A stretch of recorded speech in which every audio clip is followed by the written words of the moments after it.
Well, welcome everyone to this wake-up call this morning. Now, normally you might be expecting to hear your friends Kirby and Cindy, right?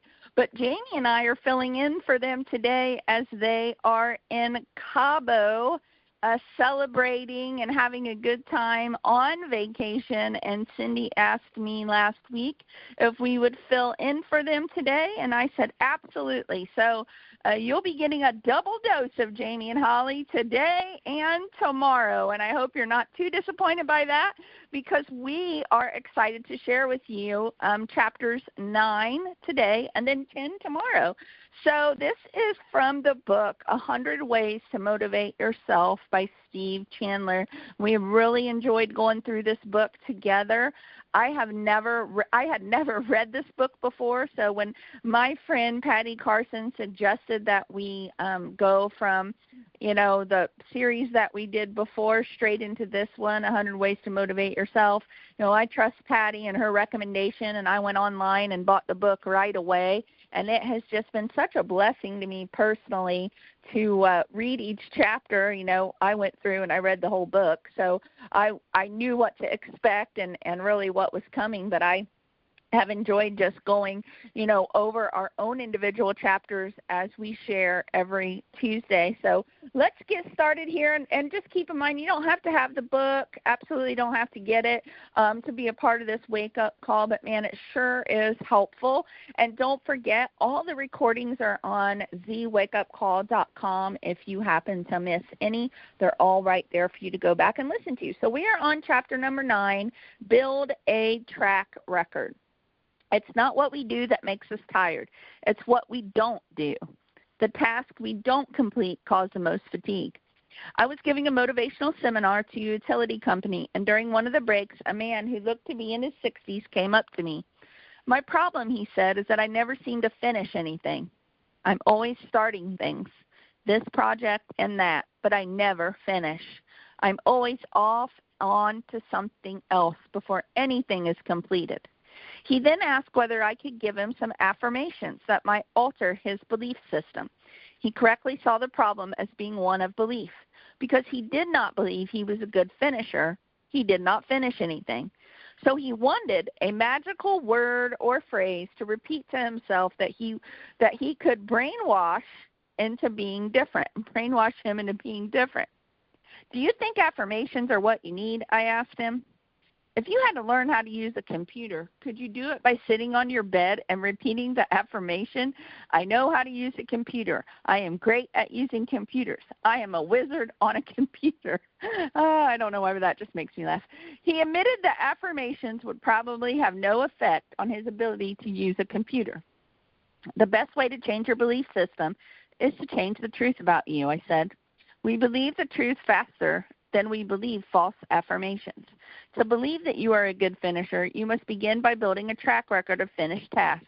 He followed my suggestions with great enthusiasm. He bought a notebook, and at the top of the first page he wrote, "Things I've finished." Each day he made a point of setting small goals and finishing them. Whereas in the past he would be sweeping his front walk and leave it unfinished when the phone rang, now he let the phone ring so he could finish the job and record it in his notebook. The more things he wrote down, the more confident he became that he was truly becoming a finisher, and he had a notebook to prove it. Consider how much more permanent his new belief was than if he had tried to do it with affirmations. He could have whispered to himself all night long, "I'm a great finisher," but the right side of his brain would have known better. It would have said to him, "No, you're not. Stop worrying about what you think of yourself and start building a track record that proves that you can motivate yourself to do whatever you want to do." All right, Jamie, let's hear your words of wisdom on this chapter 9, Build a Track Record.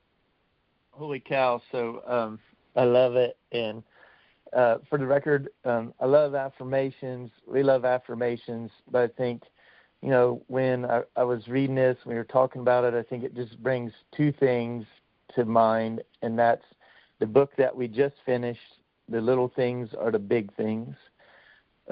So if you want to build a track record to finish bigger things, you have to finish the little things.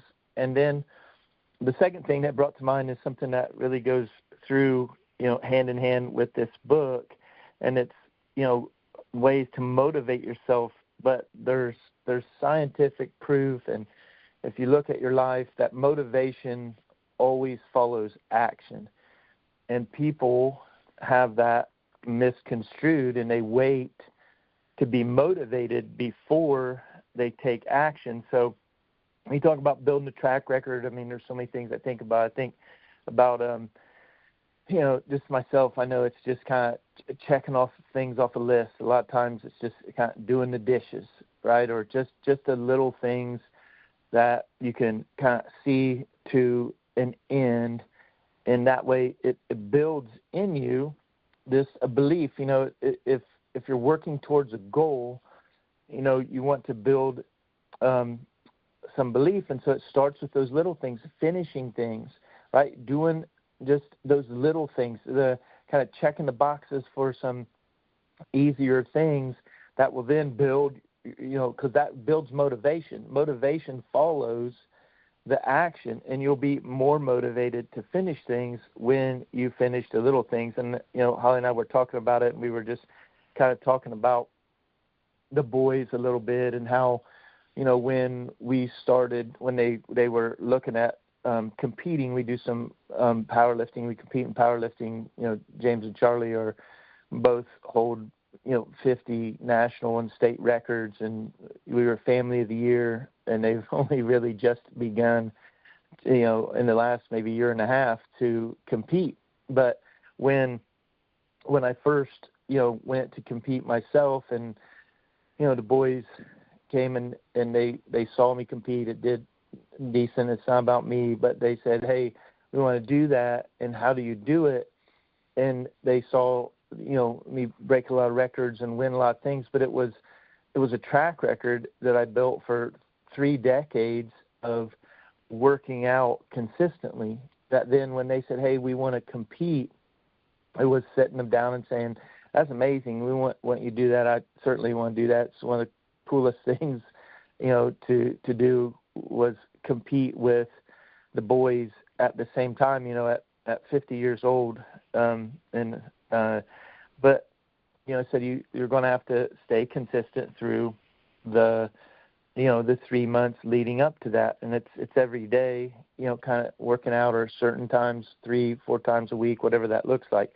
But I think bigger picture of that, just, working out, I always think it's just such a great thing for them to learn, and it's taught me so much. It's exercise, right? You don't have to be competing. It's exercise. Daily exercise will teach you more about yourself than really any kind of affirmation or things. It's not because we don't believe in those things. We love those things. But really what it is, it's doing things that are difficult when you don't want to do them, and seeing them to completion, right? And at the end of the day, it's we can be knowledgeable about things, right? We can read books, you can watch, you can do affirmations, but you have to take action. When you take action, everybody wants the big goals, right? I think everybody wants the big goals, right? To have a good relationships, to have quality time, to have I believe a good marriage, to be a good parent, be a good friend, whatever that. People have big goals to be successful, but really success is the little things, and it's all the little things that start. And many times, if we go back to the title of this book, it's motivation. So how can I motivate myself? It's not waiting till a special day, Monday, first of the month. It's why 99% of New Year's resolutions fail, because you wait till a special time. The mindset is flawed behind the action. So there's no true motivation. But when you see something that is life-changing, or you want to make a change, you just start with small things. So whatever that looks like, maybe it's just checking one of those small boxes, right? Like the guy finishing sweeping his walk. I'm sure that takes all of maybe 5 minutes. And so he was cutting that time short, probably even less time than that, who knows, 15 minutes. But if he cut it in half just to answer a call or to move on, it's not a big task. But when you finish a task, you build confidence, you build resilience, you build belief, and it continues to grow and bleed into everything else. So, I think I love this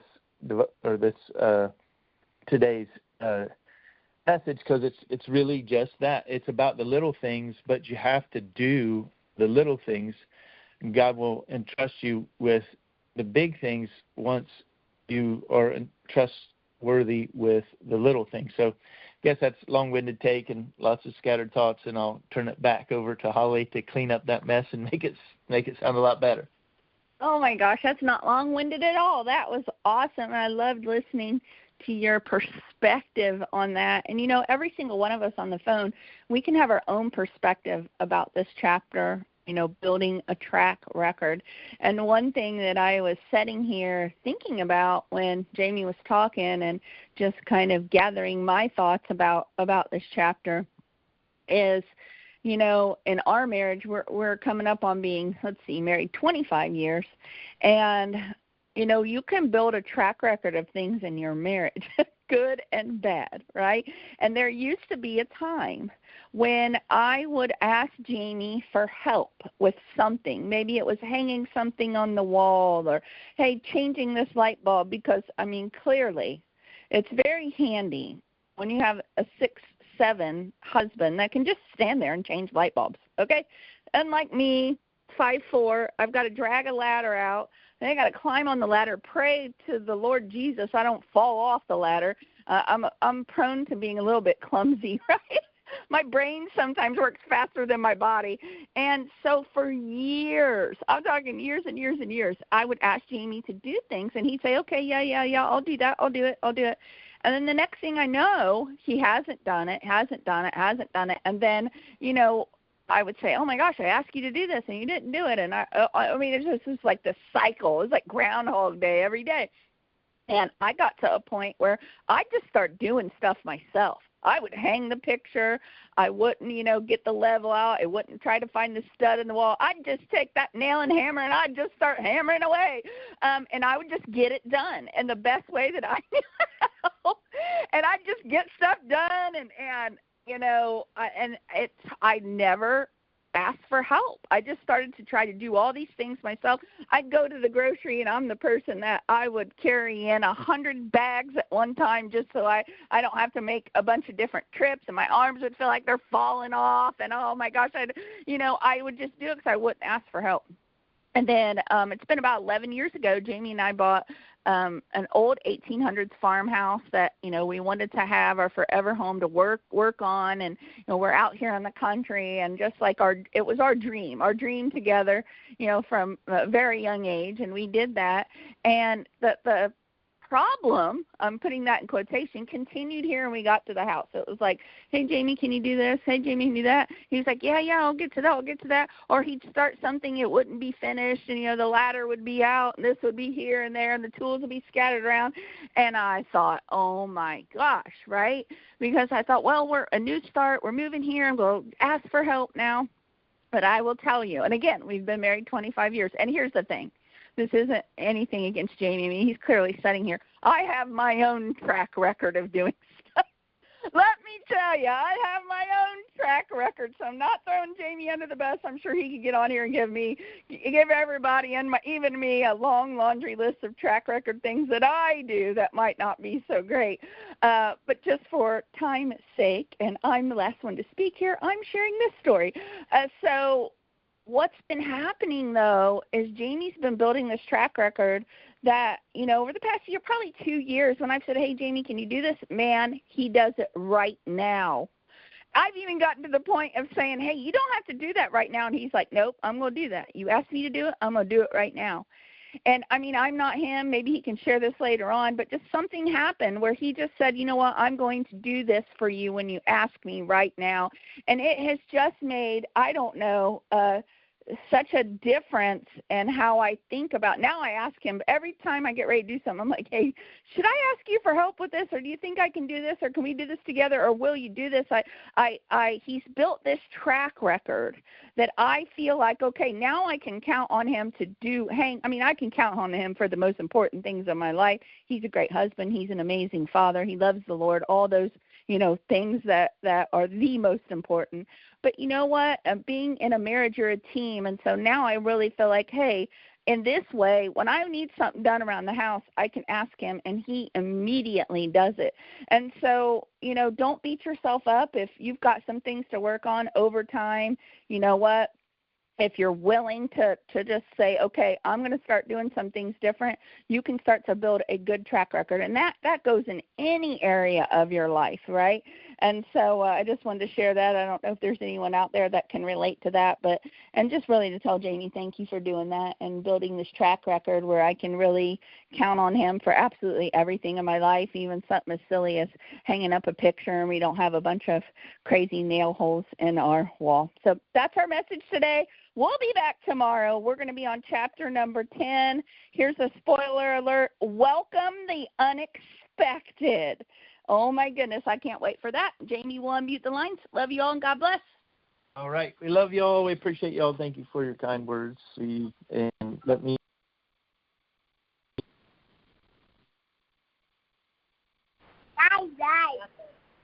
There we go.